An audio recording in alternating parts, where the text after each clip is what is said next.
কি এমন ঘটলো যে ফুচকা বেচাকেনা করার সময় ফুচকার ঢপটাকে নিচে নামিয়ে দিতে হলো? হাই এভরিওয়ান, আমি Mantu. Welcome to another blog. আশা করি তোমার সবাই খুব ভালো আছো, আমিও খুব ভালো আছি, যে কারণে আরও একটা ভিডিও নিয়ে তোমাদের সামনে চলে আসলাম। প্রতিদিনের মতন সকাল সকাল দোকানে এসে ফুচকার ঢপটাকে উপরে তুলে দিলাম, কারণ আজকে ফুচকা রোদে দিতে হবে না, ফুচকা ঠিকঠাকই ছিল। যাই হোক, তারপরে ভেতরে চলে আসি, ভেতরে এসে পেঁয়াজগুলো কাটতে লাগে, আর পেঁয়াজ কাটতে কাটতে আজকে তোমাদের সঙ্গে একটা গল্প করব। গল্পটা হচ্ছে এই যে, একটা মেলা আছে, প্রচুর মেলা আছে, মেলার মধ্যে অনেক বেলুন বিক্রেতা থাকে। তার মধ্যে একজন বেলুন বিক্রেতা লাল, নীল, সবুজ, হলুদ রঙের ইত্যাদি রঙের বেলুন বিক্রি করে। এবার যখন তার বিক্রি হয় না, কোনো দিন যখন তার বিক্রি হয় না, তখন সে কি করে, হিলিয়াম গ্যাস ভরা বেলুন একটা আকাশে উড়িয়ে দেয়।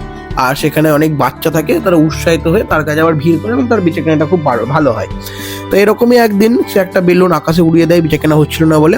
তখন একটা বাচ্চা আসে এবং তাকে জিজ্ঞেস করে, আচ্ছা কাকা, কালো রঙের বেলুন কি আকাশে ওড়ে?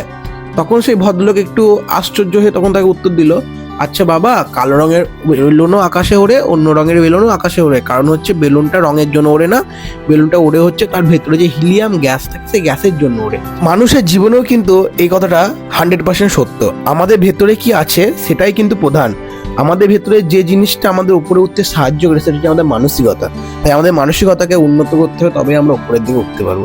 যাই হোক, তোমাদের সঙ্গে গল্প করতে করতে আমি এদিকে মোমোগুলো করতে শুরু করেছিলাম। মোমোগুলো মোটামুটি করা হয়ে গেছে। তারপরে ময়দা শেষ হয়ে গেছিল, তার জন্য ময়দাটা মেখে রাখলাম, কারণ বিকেলের দিকে রোল টোলের অর্ডার আসলে পরে হবে না। তার জন্য ময়দাটা তাড়াতাড়ি করে মেখে নিলাম। আর অ্যাপ্রনটা যে পড়া হয়নি, তার জন্য একটু জামাটা কি নোংরা হয়ে যায়। তারপর সমস্ত কাজ কমপ্লিট হতে হতে আমার অবস্থা হয়ে যায় কিছুটা এরকম। আর এই দাড়িগুলো কাটা হচ্ছে না, দেখে আজ সময় করলে দাড়িগুলো কাটবো। তারপর বিকেলে যখন দোকান আসি, তখন দেখি প্রতিদিনের মতন মা এদিকে ফুচকা ভাজতে শুরু করে দিয়েছে। সামনের সোমবার থেকে বিয়ের প্রচুর অর্ডার রয়েছে, তার জন্য এখন ভীষণ চাপ। তারপর দোকানে চলে এসেছি, দোকানে এসে স্যালাডগুলো কাটতে শুরু করেছি। আজকে দুপুরবেলার দিকে স্যালাডগুলো কাটা হয়নি। তারপর বোতলগুলো দেখি জল ভরা হয়নি, জল ভরা ছিল না, তার জন্য প্রতিদিনের মতন যে ডিউটি আমার, সেই ডিউটিগুলো আমি করতে শুরু করি।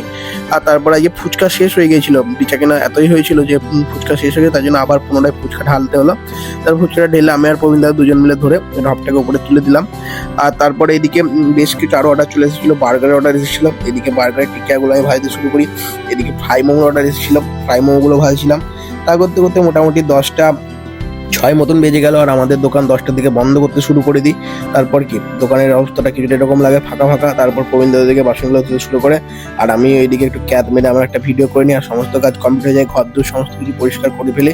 যাই হোক, আজকের ভিডিওটা এখানেই আবার রাখছি, দেখা হবে অন্য কোনো একটা ভিডিওতে। ততক্ষণ ভালো থাকুন, সুস্থ থাকুন, আর আমাদের ভিডিওগুলো দেখতে থাকুন। Tata guys, thank you for watching.